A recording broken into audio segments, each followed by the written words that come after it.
Addicted हेलेनी पई एई जो मु 6टी लक्षण कहबी ता भितर 2 बा 3टी लक्षण जदी अछि ताले मु एडिक्ट हे जाई छी मोर चिकित्सा दरकार निशा खाइथिली खुशी पाइ बोली किंतु वर्तमान एडिक्शन ता आउ खुशी नुह एडिक्शन ता होची कोन दुख ना गोटे रोग अनेक समय मु एई गोटे प्रश्न पचारे जे पान खाती ताकू कोन कह जाय ओके जे मद पियती ताकू कोन कह जाय मदुआ किंतु मोर संज्ञा किछि अलगा जे रेगुलर मद पिउचती से मद छाड़ी की रही पारु नांती ताकू मु कहे रोगी जे पान प्रबल खाउचती छाड़ी पारु नांती ताकू मु कहे रोगी जे गंजेई खाउचती गंजेई छाड़ी पारु नांती ताकू कहे रोगी कारण जे एक्सपेरिमेंट करिया पे गोटे थर केबे नै गेले कदबा क्वचित नेले सी अलगा कथा किंतु जी ताकू छाड़ी रही पारु नांती सी वर्तमान गोटे रोग पीड़ित एवं रोगर चिकित्सा आवश्यक तो गोटे पॉइंट कहली जोटा कि तार इंपोर्टेंस बहुत बढ़ीगला द्वितीय कथा लॉस ऑफ कंट्रोल जो आम जी नेबा जाइथिबा सेतिकी रे आउ निजको अटकई परिबानी से ऑटोमेटिक आउ अधिक हो तृतीय कथा जेतिकी निशा खाइले आमको जो जेति धरुची बोली आमे कहउतले मु दी पेग पीले मते धरि दउची धीरे धीरे टॉलरेंस आस जाए ए टॉलरेंस रे कोन हुए ना आगे दी पेग पीले मते होतुला वर्तमान 3 रु 4 पेग आगे को 5 पेग अधिका दरकार पड़िला आगे गोटे सिगरेट मु दिन को टाणुथली वर्तमान गोटे सिगरेट रे मते हो एबे 3टा 4टा हे जाउ पडुची तो ये सब होची टॉलरेंस एटा आउट लक्षण नेक्स्ट असला हार्मफुल यूज कोन तो देखो एथरे तो सबुतरे हार्म ही हार्म अछि किंतु हार्मफुल यूज हमर गोटे मेडिकल टर्म जड़े मद पिउची मद पीला परे तापरे घरे स्त्री सह गंडगोल होउची रेगुलारली तथापि पिउची हार्मफुल यूज जड़े बारंबार गंजेई टाणुची बा सिगरेट टाणुची जोथे ता काश हेई कि ताको हमर chronic obstructive pulmonary disease Holi COPD हो जोडा कोती से रोग हो गेलानी तथापि से टाणुची एटा होची हार्मफुल यूज ओके जड़े पी तार लिवर असुविधा है गेलानी तथापि से निजु अटकई पार से भी हार्मफुल यूज ओके नेक्स्ट असला क्रेविंग माने से निशा द्रव्य खाइबा पई आग्रह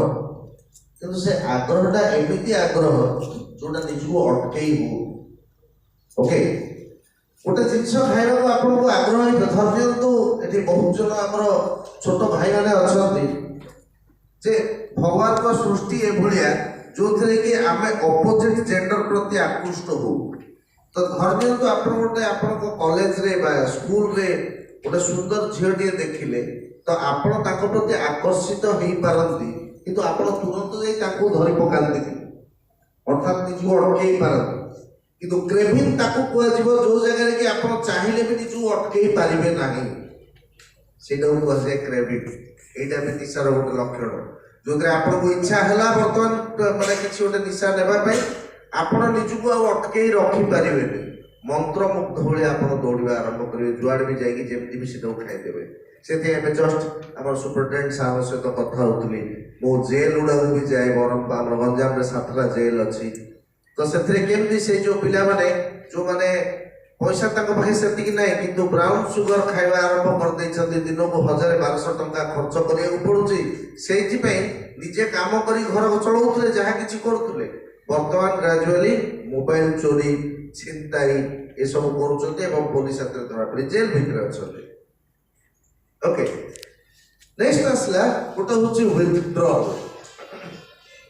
निशा जतले आपण नेचर निशा छाडला परे अनेक समय ए प्रॉब्लम ना हुए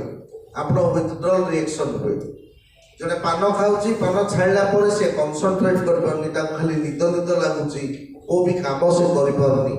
अथवा सिगरेट भी टाणुची सिगरेट रो टाइम जतल पळे आसिला सिगरेट टाणनी ता खाली हाई आसुची निद लागुची जे मद पिउची मद छाडी देछि वर्तमान ता हाथ गोड़ उडा थरिबा आरंभ होइछि बा ताको बेले बेले एमती होउछि जे शून्य रु के उडा कथा कहला बेले सुबुछि जोडे कि से सुनी कि सेते डरी कि रहिछि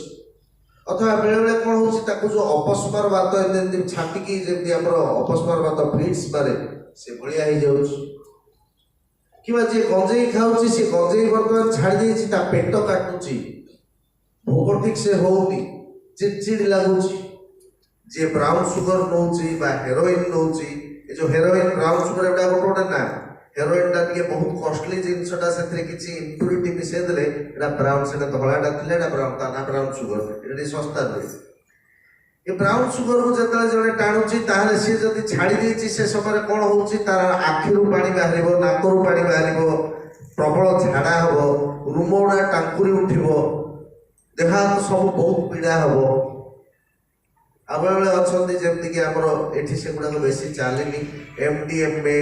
ଏକ୍ସଟାସି, ଏମିତିଆ ସେ ସବୁ ଟ୍ୟାବଲେଟ୍ ଗୁଡ଼ାକ ଅଛି। ସେ ଟ୍ୟାବଲେଟ୍ ଯେଉଁମାନେ ଖାଉଛନ୍ତି ଛାଡ଼ିଲେ ଯଦି ତାଙ୍କୁ ଖାଲି ନିଦ ଲାଗିବ, ମାନ୍ଦା ହେଇ ପଟ ରହିବେ। ଆଉ ସ୍ପେସିଆଲି ଗଞ୍ଜେଇ ଯୋଉଟାକି ସବୁଠୁ ଶସ୍ତା ଜିନିଷଟା, ଯୋଉଟାକୁ ଆମେ ପ୍ରସାଦ ଆକାରରେ କହୁ, ଆଉ ସେ ପ୍ରସାଦକୁ ନେଇକି ମୁଁ ଗୋଟେ ବଢ଼ିଆ ଜିନିଷରେ କୁହେ ଯେ ଭଗବାନ ଶିବ ଯେତେବେଳେ ଗଞ୍ଜେଇ ଖାଇଲେ, ସିଏ ବି ପାହାଡ଼ ଉପରେ ବେକରେ ସାପ ଗୁଡ଼େଇ ବସିଲେ ବାୟା ହେଇଯାଇଥିଲେ। ତ ଥୋଡ଼ି ନା ଆମେ ଭଲ ରହିପାରିବା। ତ ଏଇଥିପାଇଁ ମାନେ କେମିତି ତାର ବହୁତ ଟାଇମରେ ଆମ ମନରେ ଗୋଟେ ପ୍ରଶ୍ନ ଆସେ